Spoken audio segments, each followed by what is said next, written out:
చాలా విచిత్రం.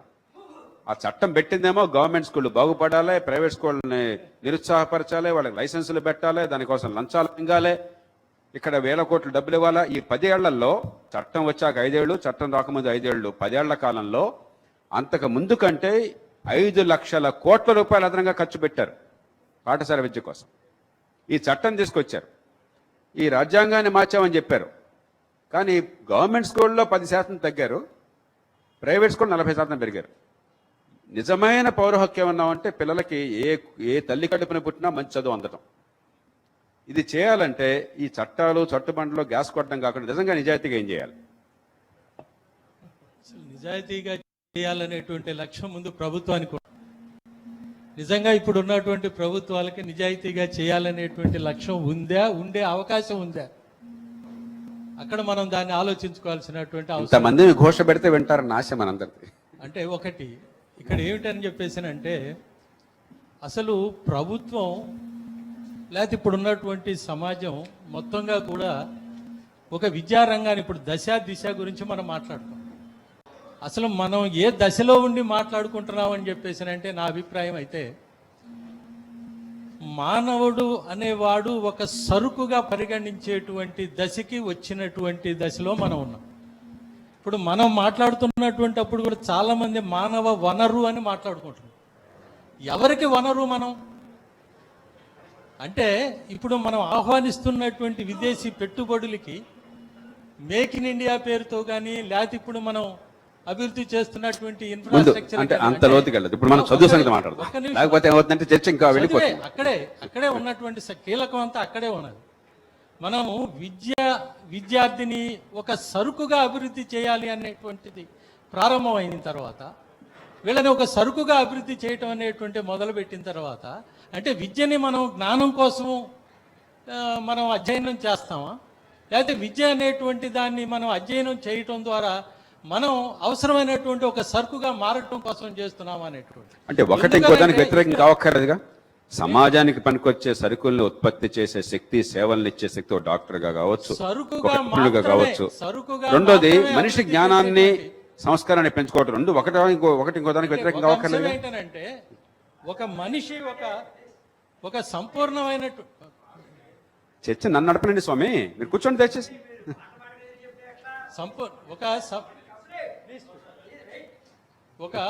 ఒక సంపూర్ణమైనటువంటి మనిషి అభివృద్ధి చెందాలి అని చెప్పేసి అంటే, కేవలం ఒక సరుకుగా అభివృద్ధి చెందిన వాళ్ళల్లా సంపూర్ణమైనటువంటి మనిషిగా చూడలేము. అంటే సమాజానికి ఇవాళ ఎందుకంటే జ్ఞానం అవసరం, జ్ఞానంతో పాటు ఈ జ్ఞానం మనం బతకటానికి అవసరం. నేను దాన్ని సరుకుగా ఉపయోగపడటాన్ని వ్యతిరేకించటం నేను మాట్లాడట్లేదు. అది సరుకులుగా ఉత్పత్తి చేసేటువంటి విధానంలో ఏమవుతుందని అంటే, జ్ఞానాన్ని సంపాదించుకోవటం పక్కన పెట్టేసేసి మనం ఏమి నేర్పుతున్నాం వాళ్ళకి అని చెప్పేసి అంటే, ఇప్పుడు ఇందాటి దాకా మనం ఎగ్జామ్స్ గురించి మాట్లాడుకున్నాం. ఎగ్జామ్స్లో దేని గురించి మాట్లాడుకున్నాం? దేన్ని పరీక్షిస్తున్నాం మనం అనేటువంటిది కీలకం. దేన్ని పరీక్షిస్తున్నాము? జ్ఞానాన్ని పరీక్షిస్తున్నామా, జ్ఞాపక శక్తిని పరీక్షిస్తున్నామా అనేటువంటిది కీలకమైనటువంటి అంశం. ఎక్కువ భాగం జ్ఞాపక శక్తిని పరీక్షించేటువంటిది రావటం వల్లనే అసలు టెక్స్ట్ బుక్ వదిలేసి చాలా కీలకమైన అంశం చెప్పారు మేడం గారు. టెక్స్ట్ బుక్ అనేటువంటిది చదివచ్చట్లా. మా పిల్లలు చదివేటప్పుడు కూడా మేము చాలా పోరాడాము. టీచర్ తోటి పోయి రోజు గొడవ పెట్టుకునేవాడు నేను, ఎందుకని టెక్స్ట్ బుక్ చదివించడం. అసలు టెక్స్ట్ బుక్లు కొనిపించలేదు. కేవలం వాళ్ళు ఒక గైడ్ ఇచ్చేసేయటం, ఆ గైడ్ని చదువుకోమని చెప్పేసి చెప్పటం, ఆ గైడ్ ప్రకారంగా అక్కడ పరీక్షలు వస్తాయి, మార్కులు వస్తాయి. ఆ మార్కులు ఒక్కటికే కాదు, వీళ్ళకి జ్ఞానం కావాలి కదా అని చెప్పేసి అంటే, నువ్వు ఒక్కడే అడుగుతున్నాయా జ్ఞానం కావాలని?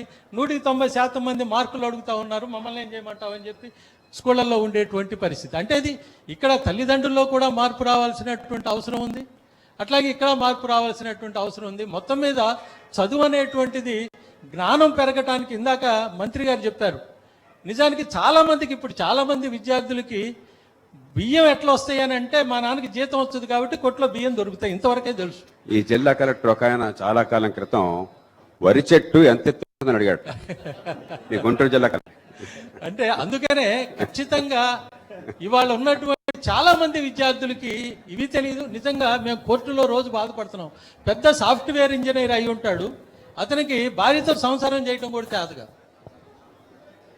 ఎన్ని వందల కేసులు వస్తున్నాయంటే ఇవాళ కోర్టుల్లో ఎక్కువ కేసులు ఏమొస్తున్నాయి అని చెప్పేసి అంటే పెద్ద ఎడ్యుకేషన్ లిస్ట్ అయి ఉంటాడు, వాడికి మానవ సంబంధాలు ఏమిటో తెలియదు. తల్లికి తండ్రికి భార్యకి మధ్య ఉన్నటువంటి సంబంధాలను ఏ విధంగా నిర్వచించుకోవాలో తెలియదు. నిజానికి మన సిలబస్లో ఎక్కడా కూడా మానవ సంబంధాలు అనేటువంటి చాప్టరే లేదు. నేను రోజు చూస్తే బాధపడుతుంటా, వచ్చి వాళ్ళు పెద్ద ఇంజనీర్ అయి ఉంటాడు, మా కోర్టులో వచ్చేసి ముద్దాయిగా నిలబడతాడు. అంటే సిలబస్లోనూ మార్పు రావాల్సిన అవసరం ఉంది. మన చదువు పని సంస్కృతితో కలిసి ఉంటే పిల్లలకి చదువు, అక్షరాలు రాయడం, అక్షరాలు దిద్దడం, అంకెలు వేయడం అన్నీ వస్తాయి. మనం ఉదయాన్నే మన పిల్లగాడిని కొట్టుకు వెళ్ళే సంస్కృతి ఉంటే లెక్కలు వచ్చేస్తాయి, సింపుల్. అందుకని పని సంస్కృతిని మర్చిపోయి మనం 6 గంటల నుంచి 9 గంటల దాకా పుస్తకాలు చదివించే సంస్కృతి ఏదైతే ఉందో దీన్ని రూపాంతరం చెందించుకోవాలి. ఇప్పుడు గొంగళి పురుగులా ఉంది ఎడ్యుకేషన్. గొంగళి పురుగు సీతకు ఒక చిలుక అయితే మనం ఆశించేటటువంటి పద్ధతి వస్తుంది. ఇప్పుడు చివరి అంశానికి వెళ్ళే ముందు మళ్ళీ వస్తాను. చట్టం గురించి చెప్పారు కాబట్టి దాని మీద చాలా మంచి పాయింట్ ఇది. మనం అందరం కూడా వాళ్ళు డిస్కస్ చేయాల్సినటువంటి పాయింట్. మీకు బహుశా 2009 ప్రాథమిక విద్యా హక్కు చట్టం గురించి మీరు ప్రస్తావించుంటారు. అంతకుముందు ప్రాథమిక విద్య అనేది ఒక హక్కు కాదు, ఇది బాధ్యత, ప్రభుత్వం బాధ్యత అని చెప్పి అనుకున్నాం. డైరెక్టివ్ ప్రిన్సిపల్స్ ఆఫ్ స్టేట్ పాలసీలో ఉంది కాబట్టి ప్రాథమిక విద్య అందరికీ అందలేదు అనే ఉద్దేశంతో 2009లో మనం హక్కు, ఈ ప్రాథమిక విద్యా హక్కు చట్టాన్ని తెచ్చాం. ఏప్రిల్ 1, 2010 నుంచి అమల్లోకి వచ్చింది. దురదృష్టం ఏంటంటే దాదాపు 5 సంవత్సరాలు దాటిపోయింది. ఇవాళ ప్రాథమిక విద్యా హక్కు చట్టం అమలు అవుతుందా కాటలేదా అని చెప్పానంటే దేశంలోనే అమలు కావట్లే, మన రాష్ట్రం సమస్య కాదు ఇది, ఎక్కడా అమలు కావట్లే. అమలు కావటం అంటే ఏమిటి అంటే బడిఈడి గల పిల్లవాడిని తప్పనిసరిగా ఉచితంగా బడిలో చేర్చాలి అనేది దాని యొక్క లక్ష్యం. ఇది అమెరికాలో జరిగింది, ఫ్రాన్స్లో జరిగింది, జపాన్లో జరిగింది, ఇంగ్లాండ్లో జరిగింది. 1870లోనే ఇంగ్లాండ్లో ప్రాథమిక విద్యా హక్కు చట్టం అమలయ్యింది. 1911లోనే మరి ఇంగ్లాండ్లో అమలైంది. మన దేశంలో అమలు కాలేదని చెప్పి అందరం బాధపడ్డాం. 2010 నుంచి అమల్లోకి వచ్చింది కాబట్టి సంతోషపడ్డాం. కానీ దురదృష్టం, దీన్ని అమలు పరచడానికి కావాల్సింది రాజకీయ సంకల్పం అనుకుంటున్నాను నేను. ఒకసారి నేను ఫ్రాన్స్ వెళ్ళా, 1992లో వెళ్ళా. అప్పుడు నేను అడిగాను అక్కడ మినిస్ట్రీ ఆఫ్ ఎడ్యుకేషన్లో ఇన్ఛార్జ్ ఆఫ్ ఇంటర్నేషనల్ అఫైర్స్ని, మీ దేశంలో ఒక బడికి ఈడు గల పిల్లవాడిని బడికి పంపించకపోతే ఏం చేస్తారు అని చెప్పి. మా దేశంలో ఏం చేయరు, మీ దేశంలో ఏం చేస్తారు అని చెప్పని. Simply we send the police jeep to the particular house of the child and we dump the child in the jeep and take the child to the school అని చెప్పారు. అది కంపల్సరీ ఎడ్యుకేషన్ అని చెప్పారంటే. కానీ ఇక్కడ భయం, ఒక రకమైనటువంటి భయం ఉన్నది. అమలు పరిస్థితి కాన్సిక్వెన్సెస్ గురించి ఇది కేంద్ర ప్రభుత్వానికి, రాష్ట్ర ప్రభుత్వానికి, గాంధీ గారు కూడా దీని గురించి మాట్లాడారు. వాస్తవం ఏంటంటే అది ఇవాళ ఎన్రోల్మెంట్ లో మనం నియర్ 100%కి వచ్చాం. 90 వాళ్ళ విద్యాకు చట్టం one of the objectives of the act is 90 లక్షల మంది బడి ఆవల ఉన్నారు, వాళ్ళందరినీ తీసుకురావాలని చెప్పి. Still it's small number. Problem అది కాదు. పిల్లల్ని పంపించడం కోసం తల్లిదండ్రులు సిద్ధంగా ఉన్నారు. మనం జైల్లో పెట్టక్కర్లేదు, వ్యాన్లు పంపించక్కర్లేదు, పోలీసుల చేతికి ఇవ్వక్కర్లేదు. స్కూల్కి పంపిస్తే పిల్లలు బాగుపడతారు, నమ్మకం కాస్త ఇస్తే ఇంకా పంపిస్తారు. సుచిత గారు, ఈ నేపథ్యంలో విద్యా హక్కు చట్టం చూశారు, మీరు విద్యా సంస్థలు నడుపుతున్నారు, మీకేమనిపిస్తుంది? మీ దగ్గరకు వస్తాను, నెక్స్ట్ వస్తాను. అంటే ఇప్పుడు డిస్కషన్ ప్రభుత్వ స్కూళ్ళు బాగుపడాలంటే ఏం చేయాలని అడిగారండి. మామూలుగా మనుషులు పుట్టినప్పుడు అందరూ కూడా ఒకే రకమైన మెదడు వెయిట్ ఒకటే ఉంటుందండి. తెలివితేటలు అందరికీ సామాన్యంగా ఉంటుంది, మన సాధారణంగా ఈక్వల్గా ఉంటుంది దొరికిన. పెరిగే వాతావరణం వల్ల గ్రామీణ ప్రాంత విద్యార్థులు కొంచెం అమాయకంగా ఉండొచ్చు, కానీ వాళ్ళు తెలివి తక్కువ వాళ్ళు మాత్రం కాదండి. ఇందాక సార్ ఏమన్నారంటే వాళ్ళకి 80% వెయిటేజ్, వాళ్ళు 90% అన్నారు కదా. ఇలాంటివి చేసినప్పుడు ఏమనిపిస్తుంది అంటే పిల్లలకి వాళ్ళ మీద వాళ్ళ కాన్ఫిడెన్స్ పోతుంది. మనం వాళ్ళకి ఎక్స్ట్రా ఇన్పుట్ ఇవ్వాలి, కానీ రూరల్ కాబట్టి మీరు 80% వస్తే మీరు పాస్ అయిపోయినట్టే వాళ్ళు 90% డిఫరెన్స్ ఉండకూడదు. ఇంకోటి ఏంటంటే అర్బన్ ఏరియాస్లో చదివే పిల్లలందరూ కూడా పల్లెల నుంచి వచ్చి చదివే వాళ్ళే, అందరూ టౌన్లో పుట్టిన పిల్లలు కాదు. సో అక్కడ ఆ వాల్యుయేషన్ సిస్టమ్ నార్మల్గా పెట్టి అవసరమైతే పిల్లవాళ్ళకి తెలియనప్పుడు ఇంకొంచెం నేర్పించడమో చదివించడమో చేయాలి. అన్నిటికంటే ఇంపార్టెంట్ ఏంటంటే పేరెంట్స్, టీచర్ యూనియన్ లీడర్స్ అందరూ కూర్చొని ప్రజలకు ఒక మాట ఇవ్వాలి. ఏమంటే ఈ గవర్నమెంట్ టీచర్స్ అందరూ కూడాను వాళ్ళు పనిచేసే ఊళ్ళలోనే అక్కడే నివాసం ఉంటామని. సో టీచర్లు అందరూ అక్కడే ఉన్నారనుకోండి, వాళ్ళు ఎక్కువ టైం స్పెండ్ చేస్తారు. నాకు తెలిసి తిరుపతిలో ఒక ఏరియాలో 2000 గవర్నమెంట్ టీచర్స్ ఇళ్ళు ఉన్నాయండి. అంటే చిత్తూరు జిల్లాలో పనిచేసే గవర్నమెంట్ టీచర్స్లో 70% they are living in Tirupati at Muthyaladipalle. అంటే దాని అర్థం ఏంటి? వీళ్ళు స్కూల్కి వెళ్ళినప్పటి నుంచి ఎప్పుడెప్పుడు ఇంటికి చేరుదామా అని ఎదురు చూస్తూ ఉంటారు. టీచర్లు అక్కడ ఎందుకు ఉండట్లేదంటే గవర్నమెంట్ వాళ్ళకి సరైన క్వార్టర్స్ ప్రొవైడ్ చేయట్లేదు. మన కాన్సన్ట్రేషన్ అక్కడ పెట్టాలి. వాళ్ళకి క్వార్టర్స్ ఇస్తామా, లేదు రెంట్ ఇస్తామా, ఇంకేదైనా అడిషనల్ బెనిఫిట్ ఇస్తామా, ఏదో విధంగా టీచర్లు అందరూ కూడాను స్కూల్కి దగ్గరే ఉంటే స్కూల్ అయిన తర్వాత కూడా పిల్లల మీద కాన్సన్ట్రేషన్ పెట్టగలుగుతారు. ఇంకో విషయం ఏంటంటే ప్రైవేట్ స్కూల్లో పనిచేసే టీచర్ల కంటే గవర్నమెంట్ స్కూల్ టీచర్స్ చాలా తెలుగుల వాళ్ళు. ప్రతి సంవత్సరం ఆగస్టులో డిఎస్సి అనౌన్స్ చేస్తారు. అనౌన్స్ చేయగానే ప్రైవేట్ స్కూల్ మేనేజ్మెంట్స్కి టెన్షన్ స్టార్ట్ అవుతుంది.